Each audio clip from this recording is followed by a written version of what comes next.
নিউটা পেতে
চোদ্দটা কেন্দ্রের আমাদের উমাকান্ত একাডেমি হবে, যেটা পুরো ডিস্ট্রিক্টের।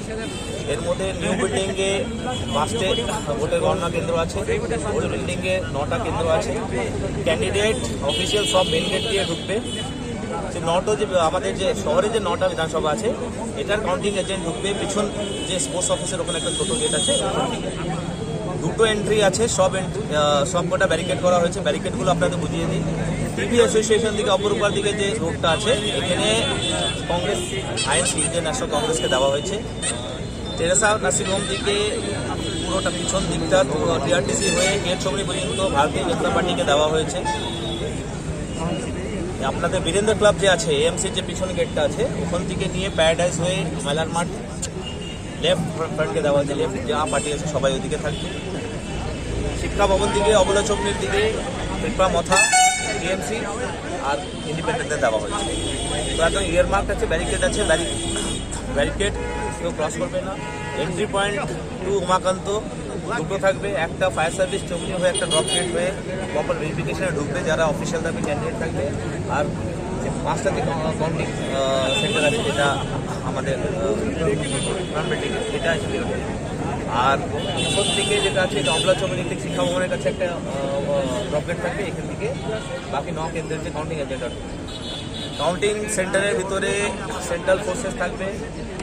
ওরা প্রপার ব্রিফিং দেওয়া হয়েছে যে ওখানে ভিতরে কোনো রকম উৎপাত, কোনো রকমের ইলিগাল অ্যাক্টিভিটি বরদাস্ত করবে না, ইমিডিয়েটলি করে অ্যাকশন। তাছাড়া যে সাপোর্টার আছে, সাপোর্টারদের মর্যাদা বানিয়ে রাখার আপনাদের করবো। আশা করি যেরকম যেদিন পোল ডেতে যেরকম আমরা সহযোগিতা পেয়েছি, ওরকমই পাবো।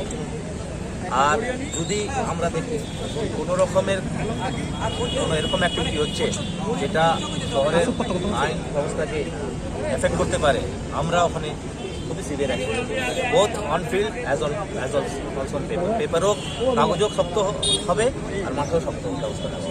স্যার, একটা বিষয়, পুলিশের যেই প্রস্তুতি এবং দুদিন ধরে দেখতে পাচ্ছি আমরা, পুলিশের কাছে কি এমন কোনো আভাস এসছে যে কিছু একটা করতে পারে? আমরা পুলিশের আভাসের জন্য না, আমরা যারা করতে পারে তাদের আভাস দিয়ে দিতে চাইছি যে পুলিশ কী করতে পারে। স্যার, গত দুদিন ধরে দেখা গেছে যে আগামী কাল আমাদের গণনা আছে ত্রিপুরা বিধানসভা, এ নিয়ে আমরা প্রস্তুত আছি। তো আজকে আমরা শহরের মধ্যে ফ্ল্যাগ মার্চ করব।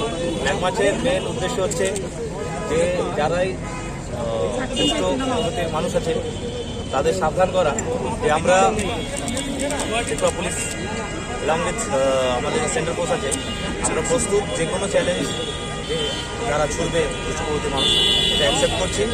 আর আমরা যে কোনো কস্টে, অ্যাট এনি কস্ট আমরা শান্তি বজায় রাখব। আপনাদের থ্রুতে সবাইকে আহ্বান করা হচ্ছে কেউ কালকে কোনো রকমের দুঃসাহস করবেন না। শহরের মধ্যে কেউ যেন কোনো রকমের আইন নিজের হাতে নেবেন না।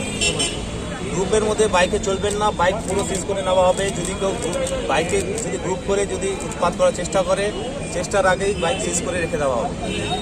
যদি কাউকে কোনো রকমের বেআইনি কাজ করতে কালকে পাওয়া যায়, ইমিডিয়েট অ্যারেস্ট হবে। এটা আজকে ইভিনিং থেকে স্টার্ট হবে। দরকার পড়লে ঘটনার আগে আমাদের সন্দেহমূলকও অনেক অ্যারেস্ট করা হবে আজকে। তো এই যে আমাদের যে ত্রিপুরা পুলিশ, আমাদের সদর পুলিশ সাব ডিভিশনে 2 থানা, পশ্চিম আগরতলা থানা, পূর্ব আগরতলা থানা, এখানে একদম ক্লিয়ার ব্রিফিং আছে যে আমরা খুবই সিভিয়ার আর খুবই স্ট্রিক্টভাবে গণনা ল অ্যান্ড অর্ডারটা মেনটেন করব। এর জন্য যা প্রয়োজনীয় আইনি ব্যবস্থা লাগবে, যত কঠোর লাগবে এটা করা হবে। কিন্তু কোনো পরিস্থিতিতে শহরের আইন শৃঙ্খলা আর শহরের মানুষের নিরাপত্তাকে যে কাউকে লিখতে দেওয়া হবে না। আর যদি কেউ দুঃসাহস করে, তো আপনারা দেখছেন অ্যাট প্রেজেন্ট আমাদের এই শিফটে কত ফোর্স আছে। এই পুরো ফোর্স শহরে নামানো হবে। আর এটা সুনিশ্চিত করা হবে যে যে দুঃসাহস করবে পেয়ে যান এই জীবনের শিক্ষা কালকেই পেয়ে যান। Thank you. স্যার আগামীকালকে ভোট গণনা সাজার সাব ডিভিশনে কোনো জায়গায় কোনো রকমের এরকম বাজি ফাটানোর কোনো আমাদের রিপোর্ট আসেনি, কোনো খবরও নেই। যদি এরকম যদি কোনো বিশৃঙ্খলা হয়, তো আমাদের যে ফোর্স আছে ওনাদের প্রপার ব্রিফিং দেওয়া হয়েছে যে স্পটের মধ্যে কী অ্যাকশন নিতে হবে। আপনারা দেখবেন যথারীতি একদম মানে সাফিসিয়েন্ট ওখানে ফোর্স ব্যবহার করা হবে, যেখানে বিশৃঙ্খলা না তো এরকম বাজি ফাটিয়ে মানুষকে মনের মধ্যে টেরর করার চেষ্টা হবে। Thank you.